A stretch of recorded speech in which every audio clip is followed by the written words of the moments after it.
예수 믿으면 우리가 다른 삶을 살게 되어져야 되는 것입니다. 예수 믿으면서도 우리 삶이 안 바뀌고 있다는 것은 정말 우리가 바로 믿고 있는지를 돌아보아야 될 필요를 말하는 것이겠죠. 예수 믿으면 바뀌게 되어져 있습니다. 황해도 안악군 대원면 평촌의 부유한 집안의 독자로 태어난 한 사람이 있었습니다. 그 이름은 김익두였습니다. 부모님의 사랑을 받으며 무럭무럭 자랐습니다. 독자였고 또 굉장한 부유한 집안이었기 때문에 잘 자라셨다고 합니다. 그런데 그가 이제 어른이 되면서 성인이 되어가면서 과거에 시험을 쳤는데 과거에서 낙방을 하게 되어집니다. 그러면서 동시에 그렇게 자신을 후원하고 도와주셨던 아버지가 갑작스러운 죽음으로 인하여 집안은 가난해지기 시작했고 점점 어려운 삶이 되어져 갔습니다. 그러자 이 김익두는 점점 이제 깡패가 되어져 갔고 성격이 괴팍하여지기 시작했습니다. 아무도 그를 이기지 못했다고 합니다. 혹시 누가 건드리기라도 하면 마구 때리고 닥치는 대로 집이나 물건 등을 부수었다고 합니다. 그는 매일 술에 취해서 인생을 포기하며 살았습니다. 그래서 그 김익두의 별명이 그 동네의 안악골의 호랑이였다라고 합니다. 이렇게 망나니와 깡패 생활을 하던 김익두는 안악교회의 스왈론 선교사를 통해서 예수 그리스도를 영접하게 되어집니다. 예수님을 영접한 김익두는 마치 정신병자 같았다고 합니다. 매일 소리내어 울기도 하고 성경을 읽는다고 며칠 동안 밥도 먹지 않는, 그리고 잠도 자지 않는 그런 삶을 살았다고 합니다. 깡패의 모습은 온데간데 없어지고, 그리고 그는 점점점 그리스도의 모습으로 변해가고 있었다라고 합니다. 그런데 이 사람들이 김익두의 변화를 믿지 않았다 그래요. 그 사람이 변할 리 없어. 그 사람이 어떻게 변해? 그러자 이 김익두가 너무 답답해서 그는 자기의 장인에게 먼저 김익두 사망이라는 부고를 냈다고 합니다. 그리고 동네에는 크게 김익두 죽다라는 방을 붙였고, 나 김익두는 죽었다라고 선포하며 살았다라고 합니다. 그리고 마침내 그 김익두 목사님은 한국교회의 거목으로 전설 같은 믿음의 사람으로 그 생애를 사셨던 것을 보게 되어집니다. 여러분, 우리는 어떻게 살아야 하나님이 만들어 놓으신 하나님의 자녀다운 모습으로 살아갈 수 있을까요? 오늘 세 가지를 나누려고 합니다. 첫 번째로 침례의식으로 살아야 한다는 것입니다. 침례의식 또는 세례의식입니다. 오늘 2절 말씀 보면 그럴 수 없느니라 죄에 대하여 죽은 우리가 어찌 더 그 가운데 더 살리요? 라고 말합니다. 6장 1절의 말에 대한 대답입니다. 그런즉 우리가 무슨 말을 하리요? 은혜를 더하게 하려고 죄에 거하겠느냐? 죄가 많은 곳에 은혜가 더욱 넘친다 라고 했더니 많은 사람들이 그러면 은혜가 은혜되게 하려면 자꾸 죄를 지어야 되겠구나 라는 말로 나온 것이죠. 그것은 온전한 말씀을 이해를 못한 것입니다. 오늘날도 우리가 이런 신앙생활하는 분들이 있습니다. 우리는 영적으로 거듭난 사람들입니다. 그래서 우리는 이제 두 가지를 분별할 수 있어야 되는 것입니다. 여러분, 우리가 예수 믿고 영적으로 거듭나서 새 사람 되고 의인이 됐지만 여전히 이 땅에서 살아가면서는 세상의 죄를 지을 수밖에 없습니다. 우리가 의도했던 의도하지 않던 우리는 남에게 피해를 주고, 또 우리는 한국이라는 나라가 만들어 놓은 법을 어길 때도 있어요. 그래서 범칙금을 물 때도 있는 것입니다. 그래서 우리는 세상의 죄를 거듭났지만 지을 수밖에 없습니다. 그러나 우리는 예수 믿고 나서는 세상의 죄를 짓지 않는다는 말이 아니라 이제는 과거의 죄의식으로 살지 않는다라는 것을 말하는 것입니다.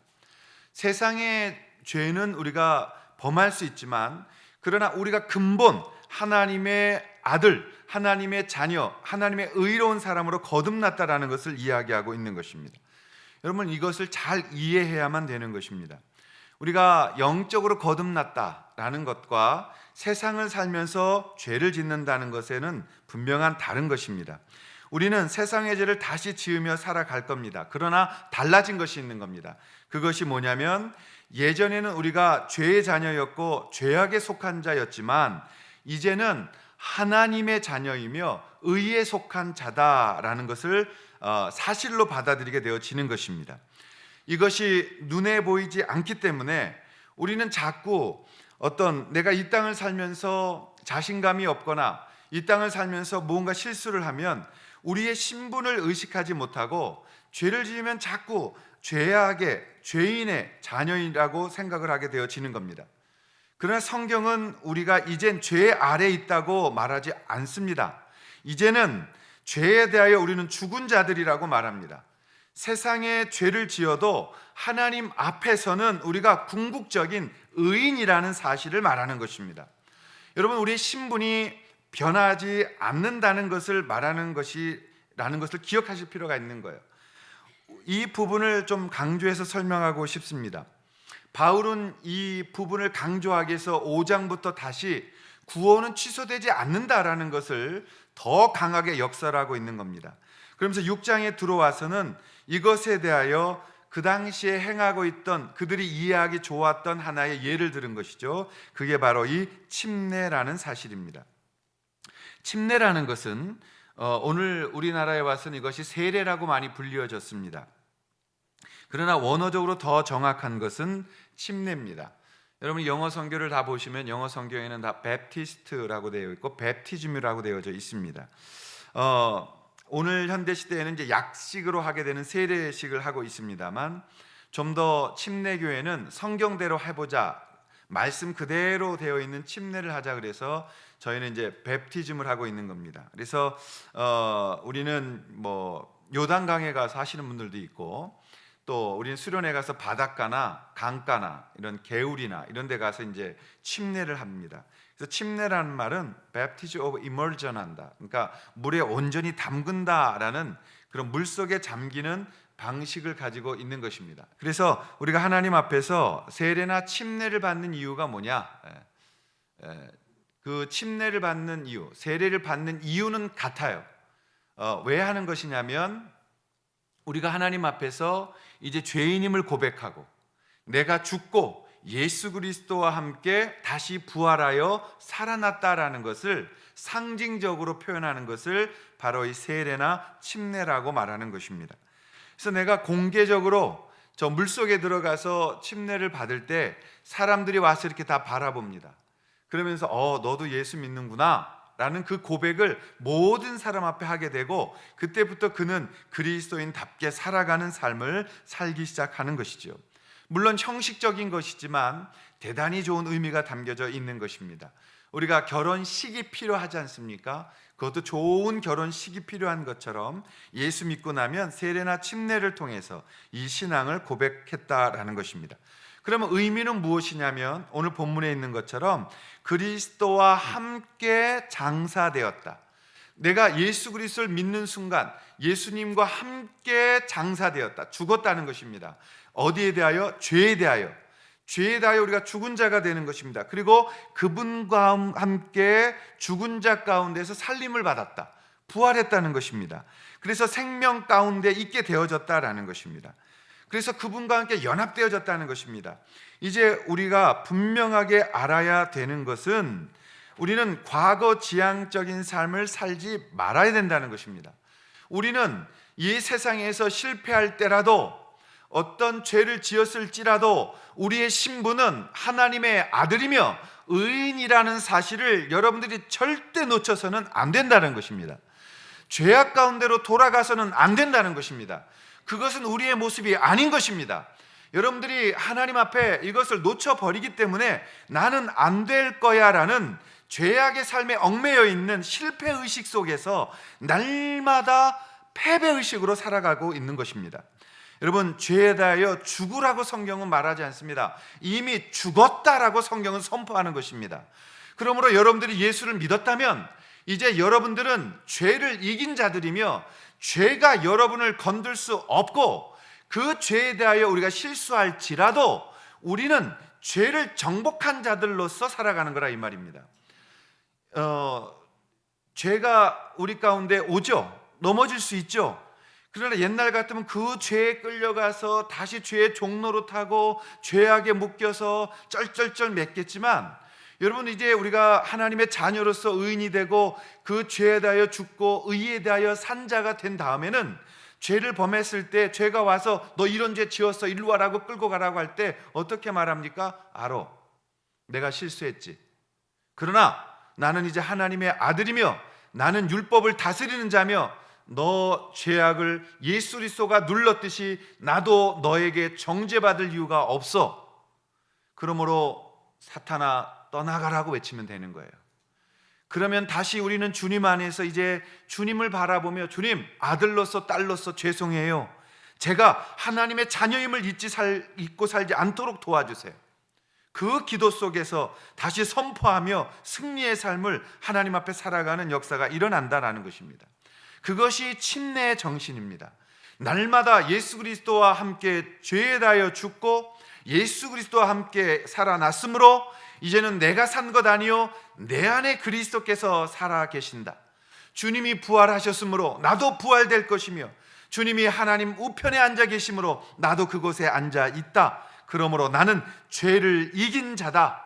그 고백, 그 침례, 그 세례 고백, 그 의식으로 여러분들이 날마다 하나님 앞에 하나님의 의로운 자로 살아가시는 그러한 복됨이 있으시기를 축원합니다. 어떻게 해야 우리는 하나님의 자녀답게 승리하며 살아갈 수 있을까요? 두 번째론 승리한 의식으로 살아야 한다라는 것입니다. 자, 11절의 말씀은 이렇게 선포합니다. 이와 같이 너희도 너희 자신을 죄에 대하여는 죽은 자요 그리스도 예수 안에서 하나님에 대하여는 살아있는 자로 여길지어다. 여러분, 우리는 산자입니다. 아멘. 죽은 자들이 아닙니다. 우리는 영적으로 살아있는 자들입니다. 깨어있는 자들입니다. 하나님의 자녀들입니다. 그러므로 우리는 하나님과 호흡하며 하나님의 음성을 듣는 자들인 겁니다. 그러므로 우리는 하나님의 그 음성 앞에 고백하며 그분과 함께 이 땅을 살아가는 자들이라는 사실입니다. 이것을 여길지니라 라고 말합니다. 여길지어다. 여길지어다라는 말이 로기조마이라는 헬라어입니다. 이 여길지어다라는 로기조마이는 그렇게 인식하라, 그렇게 확실하게 가지라라는 뜻입니다. 이게 어떤 예화를 들 수 있냐면, 여러분이 계좌에 여러분의 돈이 들어있다면 내가 현찰을 가지고 있는 것과 똑같은 거잖아요. 이 당시에 이 로기조마이라는 단어들은 회계사들이 썼던 전문 용어로 알려져 있습니다. 그러니까 성경을 번역하면서 성경 번역자들은 이 여길지어다라는 말은 이게 가장 좋은 것 같다. 그래서 어떤 단어를 헬라에서 끌어왔냐면 로기조마이, 지금 너는 그렇게 생각하고 살면 된다라는 것입니다. 왜? 사실이기 때문에 그렇게 여기라는 것입니다. 우리가 승리한 것을 날마다 선포하며 그렇게 여기며 이 땅에서도 살아가는 것을 성경은 우리에게 가르치고 있는 것을 말하는 겁니다. 우리 마음 깊은 속에 죄악으로 눌려 있던 시기가 길어서인지 우리는 죄만 조금 범하면 날마다 다시 패배의식으로 끌려가고 실패의식 속에 끌려가서 두려움에 사로잡혀 살아가는 우리를 바라보게 됩니다. 왜 그럴까요? 우리가 여기질 않아서 그런 거예요. 여러분, 제가 재미있는 책을 하나 읽었는데요, 유명한 뇌과학자가 쓴 책입니다. 하시가이고지라는 분이 쓴 책인데, 여러분에게 그렇게 추천까지는 해드리고 싶진 않지만 운이 좋다고 말해야 운이 좋아진다. 성경적인 제목은 아니지만요, 재밌어서 읽어봤어요. 뇌과학 책이라서. 근데 이 책 내용이 인생을 바꾸는 14가지의 무의식에 대해서 이야기합니다. 그러면서 그 무의식을 메타 무의식이라고 말했어요. 근데 여기서 이 말은 제가 동의합니다. 우리가 의식적으로 구체적인 행동이나 습관을 바꾸지 않으면 지금 살고 있는 형태에서 벗어날 수 없다고 말입니다. 여러분, 우리가 예수 믿게 되면 하나님의 아들이 되었고 딸이 됐다라는 이 의식으로 살아가야 된다, 이 말이에요. 어떻게? 날마다 우리에게 선포하면서 말이에요. 우리가 하나님의 자녀다, 그러므로 나는 하나님의 자녀답게 살고 싶다라고 선포해야 된다는 겁니다. 성경에도 회계사들의 전문 용어를 사용하면서 우리에게 이 인식, 의식을 바꾸라고 지금 말하고 있는 거잖아요. 너희들이 예수 안에서 하나님께 대하여는 살아있는 자로 여길지어다. 하나님 앞에 너희들은 살아있는 자다라고 말하는 것입니다. 그러므로 우리가 하나님 앞에서 살아있는 자답게, 하나님 앞에서 승리한 자답게 살아가길 원한다라는 그런 의식 속에 우리가 살아가야 된다, 이 말이에요. 근데 우리 가운데는 무엇이 있느냐? 우리가 머피의 법칙이라는 말을 압니다. 머피의 법칙, 머피스 로우라는 게 있어요. 이 머피의 법칙이라는 게 뭡니까? 어떠한 일이 잘못되어 가는 상황에 이 두 가지 길이 있는데 항상 안 되는 길을 선택하는 것. 항상 나쁜 결과가 나한테는 생겨라고 말하는 그 방법을 사용하는 것. 그래서 정말 안 돼서 나는 이게 이러면 안 돼. 나는 왜 이렇게 안 되지? 나는 왜 이렇게 꼬이지? 라고 자기의 인생을 부정적으로 만들어 버리는 것. 그게 머피의 법칙이에요. 우리 그리스도인들은 머피의 법칙을 사용하면 안 되는 것입니다. 다른 법칙이 하나 있어요. 그게 뭐냐면 셀리의 법칙, 셀리스 로우라는 게 있어요. 그게 뭐예요? 셀리의 법칙은 거꾸로 자신이 바라던 대로 일이 일어난다라고 믿는 것입니다. 이건 성경적인 것입니다. 머피의 법칙과는 반대되는 개념이에요. 언제나 나는 하나님의 자녀이므로 가장 좋은 것의 결론을 얻는다라고 얻는 것입니다. 여러분의 어떤 일이 벌어졌을 때 하나님은 나에게 가장 좋은 것을 주실 줄로 믿습니다라고 기도할 수 있기를 축원합니다.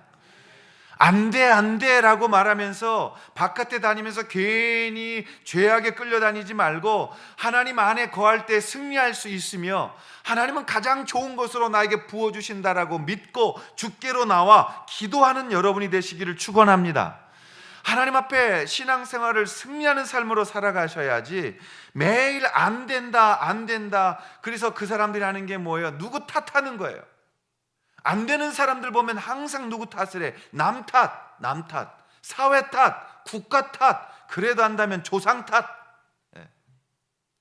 여러분 언제까지 탓하다가 우리가 죽게 될까요? 언제까지 남의 원인을 전가해 가면서 그렇게 죄악에 살던 사람처럼 살아가야 할까요? 여러분 이제 그거 벗어버리고 새해부터는 하나님 내게 주실 때 나는 승리한 자로서 이길 수 있다고 믿고 어려움이 오면 기도로 돌파해서 깨트려 버리고 그리고 하나님 앞에 정말 엎드려 볼 수 있는 그러한 하나님의 사람들의 삶이 여러분 안에 있으시기를 바랍니다. 그것으로 인하여 이 죄의 의식이 깨져갈 수 있기를 바랍니다. 우리 속에 파고 들어와 있는 패배의식과 그리고 안 된다라는 그 의식들이 하나님께서 예수를 통해 승리케 하신 승리의 의식으로 바뀌어 가실 수 있기를 축원합니다. 돌아다니며 누구 탓 그만하고 하나님 앞에 와서 엎드릴 수 있을 때 기적은 일어나며 하나님의 주시고자 하는 이 약속과 언약이 우리에게로 이루어져가는 그러한 삶을 살게 되어지는 것이죠. 페니 크로스비라는 여사가 있었습니다. 근데 이분은 태어나면서 대단히 불행을 겪게 됩니다. 생후 6주쯤 되었을 때 감기에 걸렸어요. 아기가 감기에 걸리니까 병원을 데려갔는데 의사가 진찰을 한 다음에 감기 때문에 눈이 부어 있었는데 눈병인 줄 알고 그 독한 겨자씨 연고를 처방해 준 거예요. 그것 때문에 이 크로스비 여사는 어렸을 때부터 이 실명을 하게 되어집니다. 시력을 완전히 잃고 세상을 못 보게 된 거예요. 그래서 낭망하고 있었을 때 그분에게 복음이 전해져 왔습니다. 그가 정말 힘들었지만 예수 그리스도를 마음속에 영접하고 그는 그분에게서부터 참 평안을 얻기 시작합니다. 그때부터 이분은 일생이 바뀌기 시작했다라고 말합니다. 비록 눈앞은 캄캄했으나 영혼의 빛 되시는 주님과 동행하며 살게 된 것이 너무나 감사했다 그래요. 그녀는 95년 동안을 살면서 이 영혼의 눈을 열어주시는 주님 안에서 8천여 편의 찬송시를 써서 하나님을 기쁘시게 했으며 오늘도 예배의 찬송 속에 많은 곡들이 들어가 있는 것을 보게 되어지는 것이죠. 크로스비 여사가 몇 가지 남다른 습관을 가지고 있었는데 이분은 어딜 가든지 꼭 이 성경을 가지고 다니고 있었다 그래요. 그리고 그 미국 국기를 갖고 다녔답니다. 그리고 누구를 만나든지 항상 첫 번째 인사를 했다 그래요. 당신의 영혼을 축복해요. 육만이 아니라 당신의 영혼을 축복해요. 그 당신의 영혼을 축복한다는 그 말을 듣고 사람들이 많이 울며 회개했다고 또 전해져 옵니다. 그녀는 무엇을 하든지 꼭 무릎을 꿇고 기도한 후에 일을 시작했다는 것입니다. 그리고 하나님 없이는 아무것도 할 수 없다는 확실한 믿음을 가지고 있었다라고 해요.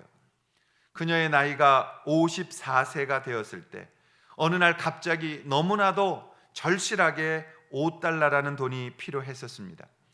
그때가 1870년이니까요.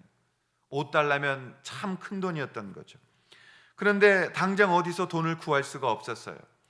그래서 그녀는 당황하지 않고 지금까지 해왔듯이 하나님 앞에 무릎을 꿇고 기도합니다. 하나님, 저에게 지금 이 큰 돈이 분명히 그리고 꼭 필요합니다.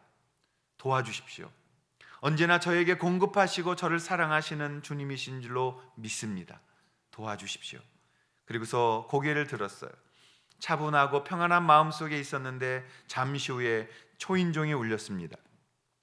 그리고서는 누가 방문을 한 거죠. 문을 열고 똑같이 인사를 합니다. 당신의 영혼을 축복합니다. 그 찾아온 분을 축복했어요.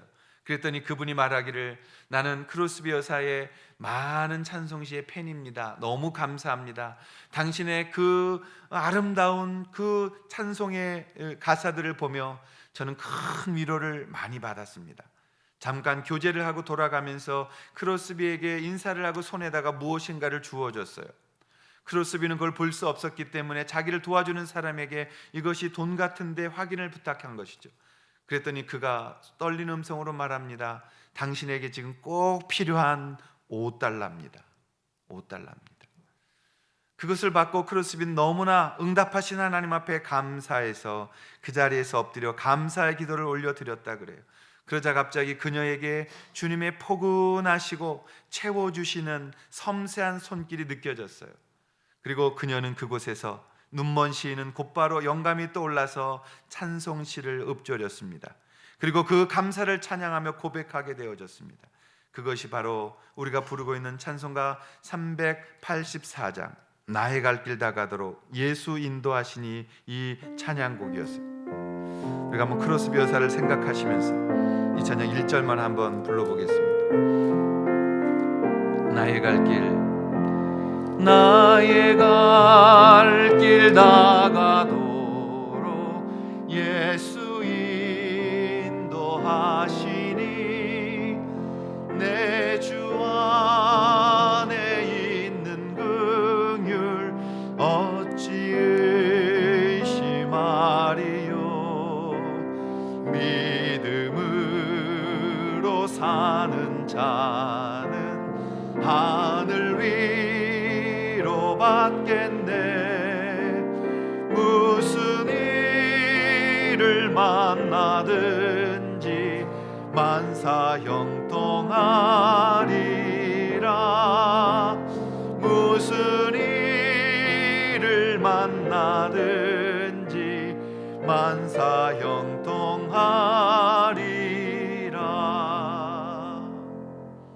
그래서 그녀는 1절, 2절, 3절, 4절 나의 갈 길 다가도록 예수 인도하시니 어려운 일 당한 때 족한 은혜 주시네. 나는 심히 고단하고 영혼 매우 가라나 나의 앞에 반석에서 샘물 나게 하시네. 나의 갈 길 다가도록 예수 인도하시니 그의 사랑 어찌 큰지 말로 할 수 없도다. 성령 감화 받은 영혼 하늘나라 갈 때에 영영 부를 나의 찬송 예수 인도하셨네. 여러분, 예수 그리스도 안에서 이 승리한 의식을 가지고 살아가는 훈련, 그것은 우리 가운데 너무너무 필요한 것입니다. 오늘 우리 모두가 다 이런 의식으로 살아가야 합니다. 그리고 그 승리의식이 우리를 바꾸어 줄 것입니다. 그러한 승리의 삶을 맛보며 살아가는 여러분 되시기를 주님의 이름으로 축원합니다. 마지막 세 번째, 어떻게 살아야 하나님이 만들어 놓으신 하나님의 자녀다운 모습으로 살아갈 수 있을까요? 그것은 바로 드림의식으로 살아야 한다는 것입니다. 자, 시간 때문에 읽지 않았습니다만 13절입니다. 한번 같이 읽겠습니다. 시작. 또한 너희의 지체를 불의의 무기로 죄에게 내주지 말고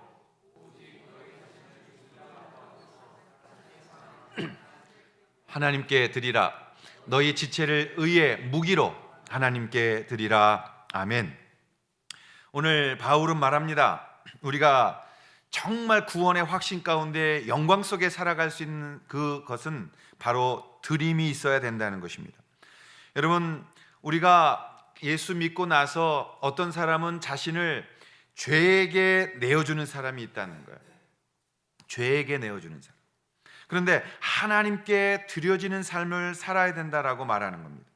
우리에게는 예수 믿고 나서도 여전히 우리가 회복된 자유의지를 가지고 하나님 앞에 정말 선택하며 나아갈 수가 있는 거예요. 죄에게 나를 내어줄 것이냐, 아니면 하나님의 영광, 하나님이 쓰시는 것에 나를 드릴 것인가 라고 말입니다. 여러분, 우리가 하나님의 자녀라면 우리를 죄에게 내어주어서는 안 되는 것입니다. 성경은 오늘 우리를 하나님 앞에 무기로 드리라고 말합니다. 무기. 호플론이라는 이 무기라는 단어는 여러 뜻으로 번역될 수 있는 거예요. 무기 또는 도구 또는 장비. 제가 옛날에 들었던 어떤 그 설교가 있었는데요. 그때는 성경이 한 3,000여 가지로 번역되어 있으니까요. 어느 곳에서 가장 제가 볼 때는 아름답게 번역된 성경이라고 생각했던 것은 여기에 너희의 지체를 의의 악기로 하나님께 드려라. 굉장히 멋진 번역이었다고 제가 생각한 적이 있었습니다. 어렸을 때. 악기로 드려라. 여러분, 하나님이 우리를 받으시면 우리를 하나님이 하나님의 무기로, 하나님의 도구로, 하나님의 악기로 우리를 받으신다면 여러분, 어떤 일이 벌어지겠습니까? 이 모든 것들은 누가 사용하느냐에 달려 있는 것입니다. 여러분, 아주 날카롭게 잘 갈린 이 칼이 있어요. 이 칼이 강도의 손에 잡히면 무서운 범죄에 사용이 되어지는 것입니다. 그러나 아주 숭늉되고 유명한 요리사의 손에 들리면 많은 사람들에게 맛있고 멋진 음식을 만들어내는 예술로 나올 수가 있는 것입니다. 우리를 누구에게 지금 드리고 있는가라는 것을 여러분, 우리가 잘 기억해야 하는 것입니다. 우리가 인생을 지금 누구를 위해 누구에게 드려지고 있는가? 우리 그리스도인들은 우리를 온전히 하나님이 사용하시도록 나를 드려야 되는 거예요. 그런데 우리가 자꾸 죄에게 나를 갖다 바치는 거예요. 그러니까 하나님 안에서 하나님의 영광을 맛보고 살아가야 될 우리가 그렇게 하지 못하는 것입니다. 우리가 죄 가운데 거할 수밖에 없게 되어지는 것입니다. 사랑하시는 여러분, 여러분의 삶이 지금 세상에 드려져서 하나님보다 세상을 더 좋아하고 있다면 그것은 하나님의 책망이 있게 되어지는 것입니다. 하나님 앞에서 하나님이 기뻐 여러분을 마음껏 쓰실 수가 없게 되어지는 것입니다. 하나님이 여러분을 사랑하셔서 내 사랑하는 아들을 통해 일하고 싶으신데 맡길 수가 없게 되어지는 겁니다. 우리가 하나님 앞에 어떻게 드려질까요? 여러분, 사실 악기도 누가 연주하느냐에 달려 있는 거 아닌가요? 정말 비싼 거라 할지라도 다루지 못하면 소음이지만 정말 값싼 악기라 할지라도 정말 연주하는 분이 능숙한 분이 되어 그것을 연주한다면 그 악기 속에 얼마나 아름다운 선율이 나오고 그것으로 하나님께 영광을 돌릴 수 있겠습니까? 우리가 우리 자신 연약하고 별 볼품 없고 가진 것 없고 다 망가져서 왔을지라도 우리 주님 우리를 고치셔서 새롭게 하시고 그리고 하나님의 것으로 만드시고 그 주님이 우리를 연주하신다면, 그 주님이 우리를 한번 사용하신다면 연약한 우리에게도 하나님의 영광의 능력이 나타나게 될 줄로 믿습니다. 그것을 통하여 하나님의 나라가 확장되어지며 하나님의 영광이 그 우리의 삶 가운데 드러나게 되어지는 것이죠. 설교 시작에 소개드린 김익두 목사님은 1900년 봄 친구의 전도로 안악군에 있는 금산교에 나갔습니다. 그 교회는 스왈렌 선교사님이 세웠던 교회입니다. 그때 나이가 27살이었어요. 근데 이 스왈론 선교사님이 동네를 다니면서 전도지를 돌렸다라고 그래요. 여러분, 예수 믿고 천당 갑시다. 한국 발음이 정확하지 않으셨겠죠. 서양 발음으로 예수 믿고 천당 갑시다. 예수 믿고 천당 갑시다. 그랬을 때에 이 김익두 그 당시에는 청년이 전도지를 받아가지고 믿지 않으니까 이렇게 해서 거기다가 코를 확 풀어가지고 바닥에 내팽개친 거예요. 그랬더니 스왈렌 선교사님께서 뭐라 그랬냐면, 청년, 전도지로 코를 풀면 코 썩어요. 청년, 전도지로 코 풀면 코 썩어요. 이렇게 한 말이 김익두의 마음에 꽂힌 거예요. 그 마음이 말이 얼마나 권세가 있고 두려웠던지 그는 그날로부터 교회를 찾아왔다고 그럽니다. 그러면서 예배당에 나오면서 그렇게 즐기던 술을 끊었다고 해요. 그런데 친구들의 유혹에 빠져 또다시 만취해서 집에 돌아온 후에 마음이 너무 괴로웠답니다. 그래서 비몽사몽간에 이 꿈을 꾸었는데 괴로워하다가 갑자기 하늘로부터 큰 불덩어리가 가슴 속에 떨어지는 신비한 체험을 한 겁니다. 그리고 그날 그곳에서 완전히 김익두는 엎드려졌다 그래요. 그리고 성경을 읽기 시작했답니다. 그는 하나님 앞에서 철저하게 예수 믿는 자가 되기를 원했어요. 그리고 그 성경을 가지고 날마다 엎드려 읽었다 그럽니다. 구약 성경은 1000번, 그리고 신약 성경은 수도 없이 많이 읽었다 그래요. 세례 받기 전에만 100번을 읽었다 그럽니다. 그리고 나서 그는 세례를 받고 하나님의 사람이 되어진 겁니다. 그리고 그날 1901년 어머니와 아내와 함께 소알렌 선교사로부터 세례를 받은 그는 성령의 임재하심의 체험을 가지고 이젠 김익두는 죽었다라고 선포하고 하나님 앞에 쓰임 받기를 원했다라는 것입니다. 기도와 말씀 앞에 모든 시간을 들였다 그래요. 이제 전도사가 돼서 사역을 하게 됐습니다. 김익두 전도사가 어느 날 신방을 하고 다녀오는데 거지가 앉아 있는 거예요. 근데 이 거지가 보니까 안진뱅이에요. 우리나라에 그 당시에 얼마나 많은 이 신체 부자들이 많았습니까? 그래서 내가 예수의 이름으로 병 고쳐보고 싶다라는 생각이 들었다 그래요. 그래가지고 그 마음이 들었는데 남들이 볼까봐 이 거지 안진뱅이를 업고 한적한 과수원 돌담 저 뒤로 돌아가가지고 기도를 한 거예요. 남들 보면 어떡하나. 그래서 거기다 내려놓고 나서는 은가금은 내게 없거니와 내게 있는 것으로 내게 주노니 나사렛 예수 이름으로 일어나라. 안 일어난 거죠. 그때 이 뻘쭘함, 저도 여러 번 경험했으니까요.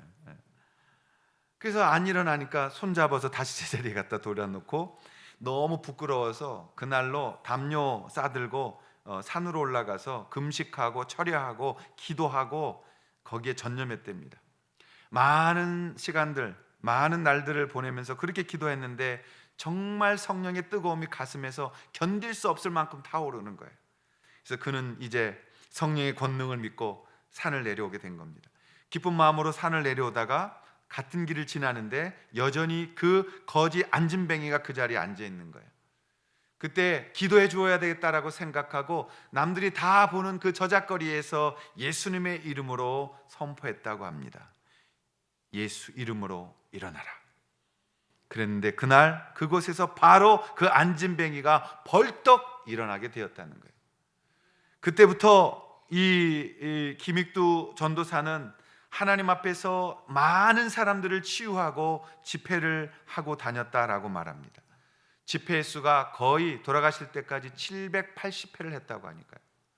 가는 곳마다 수많은 사람들이 몰려들었고 김익두 목사님이 되어져서 이제 많은 집회를 하고 다녔는데 그분이 살아생전에 치유하여 고친, 그 안수하여 고친 사람의 숫자만 2만여 명의 사람들이 있었다 그래요. 안진뱅이, 소아마비, 귀신 들린 사람, 불치병자, 모든 이런 사람들을 고쳤고 280여 개의 교회와 기도처소를 만들었다고 합니다.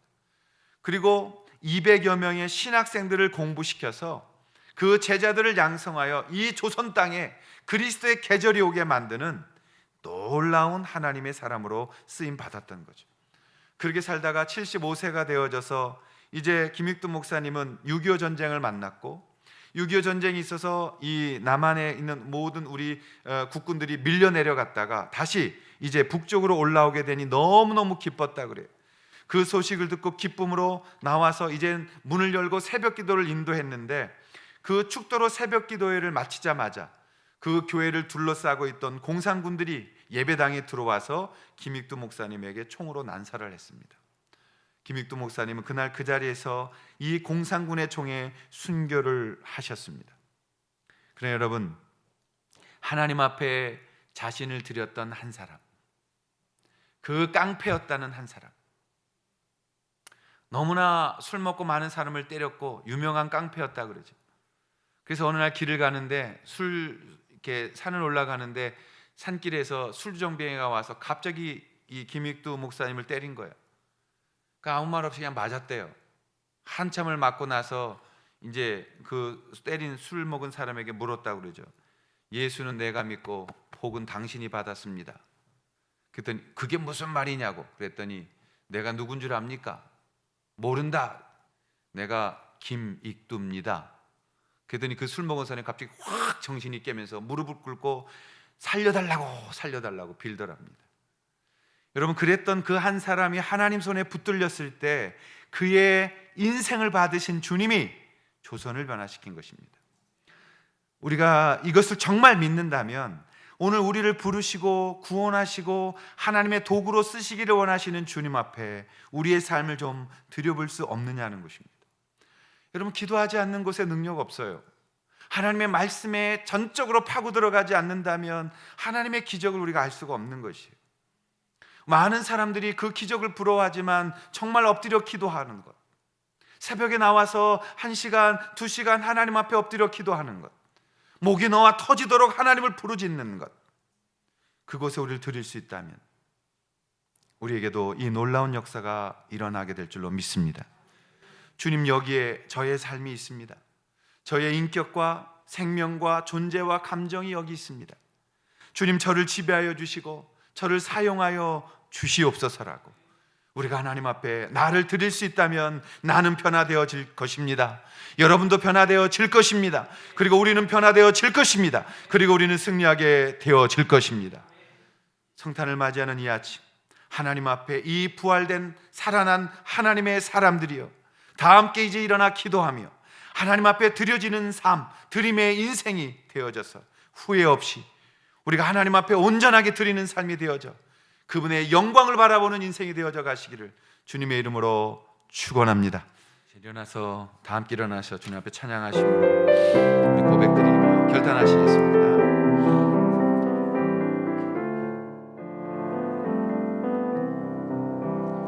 예수로 나의 구주 삼고 성령과 피로써 거듭나니 이 세상에서 내 영혼이 하늘의 영광 누리도다.